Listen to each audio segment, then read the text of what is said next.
Former Deputy Commissioner Adam Silver has taken over for David Stern after 30 years. 30 years. David Stern has been with he's been with the NBA for 50, amazingly. He started in 1966. He's been around a while. The impact that he has had, according to one website, has certainly indicated the good and the bad. So they go over it. Here it is. Number one, cleaning up the NBA. So they had a huge drug problem, and of course Len Bias overdosed on cocaine, and cocaine apparently was a huge problem. This is obviously way before my time. You may remember part of this. And they credit David Stern. One of the most memorable mornings of my life, the day Len Bias died. I was living in D.C.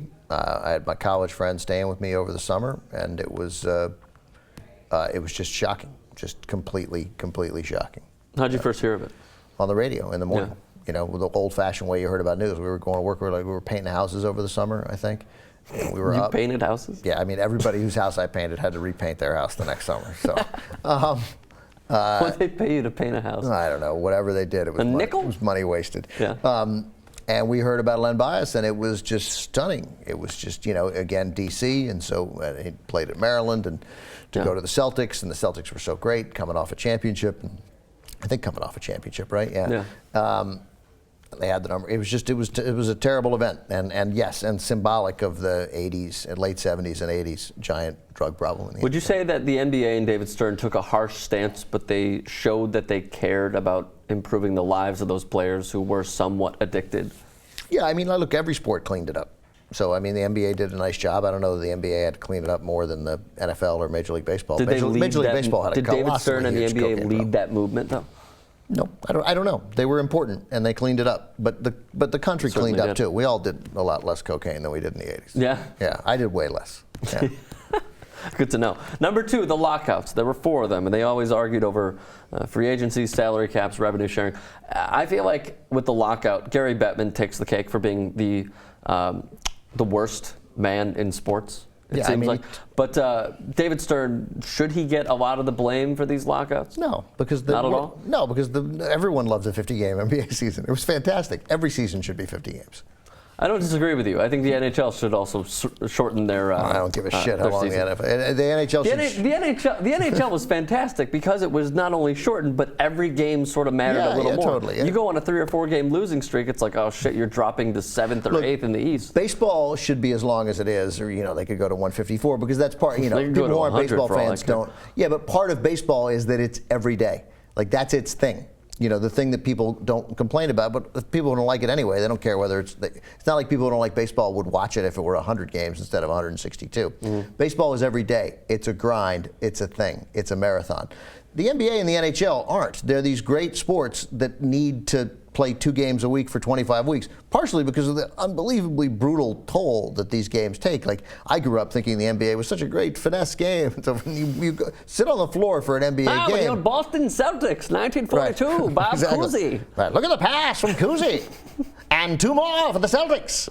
Oh, they run that pick and roll beautifully. But you watch now, and this is like a football game. I mean, the pounding that these guys go through, and the notion that you can play 4 games a week, it's crazy. So the NBA needs to do a couple of things. They need to shorten the season, which they obviously know to. They need to redo the playoff formatting. How many games would you say? I mean, I know 60. That I'm a compromise. I give them 60 games. All right, fine. But but the nonsense with the divisions now. I mean, they do the playoff seeding by conference, but yet in the paper you open it up and you got to look and see who's leading the Atlantic Division. Yeah. Name who's in the Atlantic Division. I mean, you're a serious sports fan, and you don't know off the top of your head. The Atlantic Division? Yeah, the Atlantic Division. I think it's called I think it's called the Eastern Division now. The Chicago Bucks. Right. Okay. No, but I mean it's crazy. Like I keep forget the Wizards are in the Southeast. Like, who's in the Southeast Division? So what you would like to see is how the 1 NHL... through 8 in the conference. Gotcha. 1 through 8 in the conference, and then maybe reseed for the playoffs so that, because everyone would, the possibility then that the Spurs and the Thunder would play in the finals. That would be okay. Nobody would really mind that. Sure. You could take 8 from each conference and then reseed, but at least take 8 from each conference. The divisions are meaningless. Something that I believe you took a harsh stance on is the Sonics being moved, obviously from Seattle to Oklahoma City. They drafted Kevin Durant in 2007. They moved the franchise in 2007. Is this worse than what the Colts went through when they went from Baltimore? No, because it wasn't in the middle of the night. No? No. They were given an opportunity to fight for their team. They couldn't get an arena, but in 2007 they shouldn't have been getting an arena. But they're going to get one now, and they'll get a team. Seattle should have a team. Seattle's a good, and also David Stern. Seattle's a great basketball city. Great, they care about the Huskies basketball team. Seattle should have a basketball team. They also David Stern has not. I mean, like, it's not totally on him, but he has also been part of the movement of the Kings not going to Seattle and keeping them in Sacramento. Well, they got saved. They got saved by the remarkable work from the current owner and the mayor of Sacramento, and that was a last-second save that you just don't see much. I would rather that team be in Seattle. Nobody gives a shit what I think. But that said, the way Sacramento comes together, that's their one thing.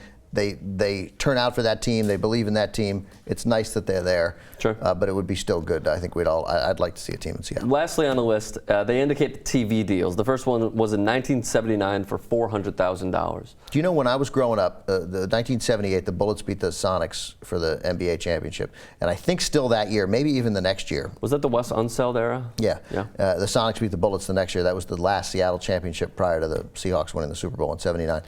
Those years, 76, 77, 78, I think maybe even into 1980, the NBA Finals were tape delayed.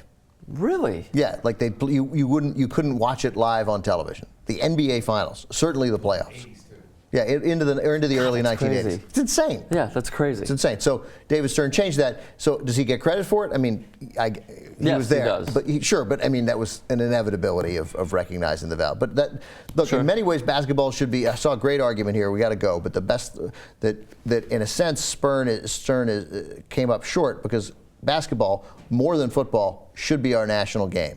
The ratings should be bigger. We should care more.